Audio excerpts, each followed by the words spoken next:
শিলিগুড়ির ৩৬ নম্বর ওয়ার্ডের নিরঞ্জন নগর এলাকায় এক প্রতিবন্ধী দম্পতির বাড়িতে প্রতিদিনই হচ্ছে চুরি। এই চুরির অভিযোগ উঠেছে পরিবারেরই এক সদস্যের বিরুদ্ধে।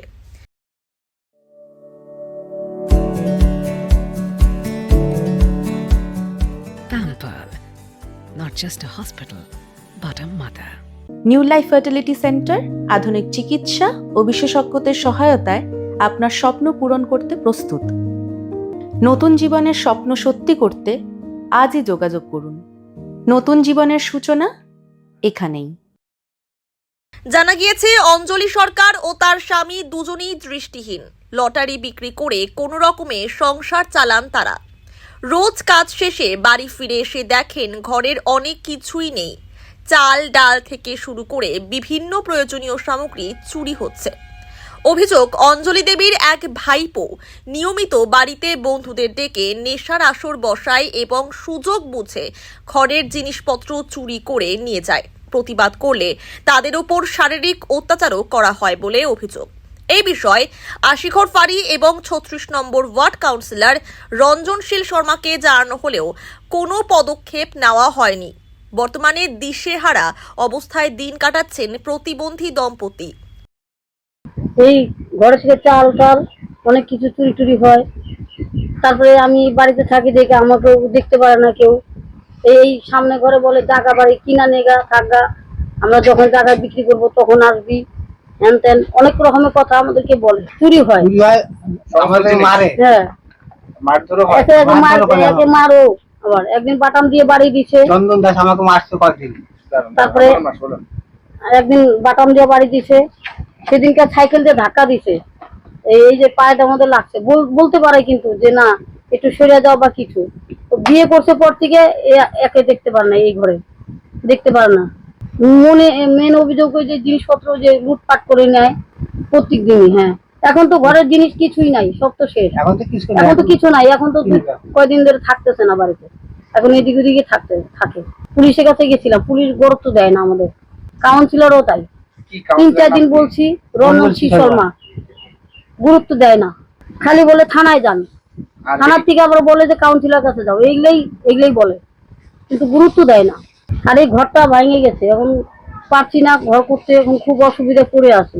তো আমার ভাইটা আর ২-৪ জন লোক নিয়ে আসে মাঝে মধ্যে, এগুলোই করে নেশা টিসা করে করে আমার জিনিসপত্রগুলো ওই ছেলেরাও নেয়, সঙ্গেও থাকে, এই সবাই মিলে এইগুলা করে করে। আমরা দুজনে প্রতিবন্ধী লোক আছি, দুজনে লটারি টিকিট বিক্রি করতে যাই সকালবেলায়, সন্ধ্যার সময় বাড়িতে আসি। আসার পরে বাড়িতে এসে দেখি যে ঘর খোলা, এটা ভাঙা, গ্যাসের উনান নাই, ঘরের চাল নাই, চালের বস্তা নিয়ে আসি, চালের বস্তাতে 20 কেজি 25 কেজি চাল নাই। টাকা রাখি, টাকাও থাকে না। দুনিয়ার জিনিস লুটপাট হয়ে যায় আমাদের, এই কষ্টের পয়সা।